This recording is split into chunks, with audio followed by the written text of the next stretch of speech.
2026 లో ఉన్నాం. అరచేతిలో స్మార్ట్ ఫోన్ తో టెక్నాలజీతో పరుగులు తీస్తున్నాం. అంతరిక్షంలోకి రాకెట్లు పంపిస్తూ ఆ సక్సెస్ ని సెలబ్రేట్ చేసుకుంటున్నాం. కానీ ఇదంతా ఒకవైపే. తోటి మనిషిని మనిషిగా చూడలేని కుల అహంకారం మాత్రం ఇంకా మన రక్తంలో చావలేదు. నాగర్ కర్నూల్ కుమ్మెర మల్లన్న జాతరలో జరిగింది చూస్తుంటే అసలు మనది మనుషులుండే సమాజమేనా అనిపిస్తుంది. దేవుడి దర్శనానికి వెళ్తే కులం తక్కువ అని అడ్డుకుంటారా? అడిగితే దాడి చేస్తారా? మీ అగ్రకుల అహంకారం ఏకంగా 2 నెలల పసికందు ప్రాణాన్ని బలి తీసుకుంది. దీనికి సమాధానం చెప్పే దమ్ముందా? దర్శనం కోసం వెళ్లిన ఒక దళిత కుటుంబం మీద ఆలయ నిర్వాహకులు కసాయిల్లా విరుచుకుపడ్డారు. సర్పంచ్, అతని అనుచరులు తాము అగ్రకులస్థులం, పైగా అధికార పార్టీ అండ ఉంది అన్న అహంకారంతో రెచ్చిపోయారు.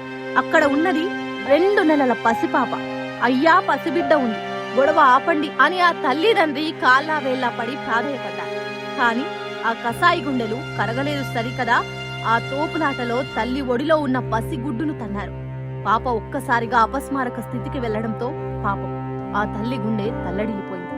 హాస్పిటల్ కు తీసుకెళ్లేలోపే ఆ చిన్నారి ప్రాణం గాలిలో కలిసిపోయింది. దేవుడి గుడి సాక్షిగా ఒక అభంశుభం తెలియని పసి ప్రాణం బలైపోయింది. న్యాయం కోసం పోలీస్ స్టేషన్ కు వెళ్తే అక్కడ కాకిలు వేసుకున్న కొందరు కాపలాదారులు మరో దారుణానికి తెరలేపారు. నిర్వాహకులు అగ్రకులస్తులని, కాంగ్రెస్ పార్టీ నేతలని ఫిర్యాదు తీసుకోవడానికి నిరాకరించారు. ఎదురు బాధితులనే బెదిరించారు. పసికందు చనిపోతే రాని చలనం రాజకీయ నాయకుల ఫోన్ కాల్స్ కే వస్తుందా? 2026లో కూడా సామాన్యుడికి న్యాయం జరగాలంటే ఇలా రోడ్డు మీద ఏడవాలా? మీ పార్టీ జెండాలు, మీ కులాల గొడవల్లో ఒక తల్లికి గర్భశోకాన్ని మిగిల్చారు.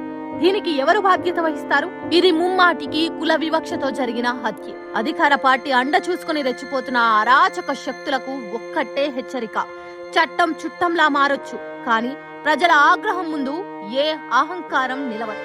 ఆ పసిపాప మరణానికి కారణమైన ప్రతి ఒక్కడిని కఠినంగా శిక్షించాల్సిందే. నాగర్ కర్నూల్ పోలీసులు ఇప్పటికైనా నిద్రలేవండి.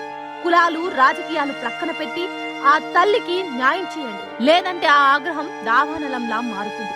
సామాజిక బాధ్యత ఉన్న ఓ యూట్యూబర్ గా న్యాయం జరిగే వరకు పోరాడుతూనే ఉంటాం.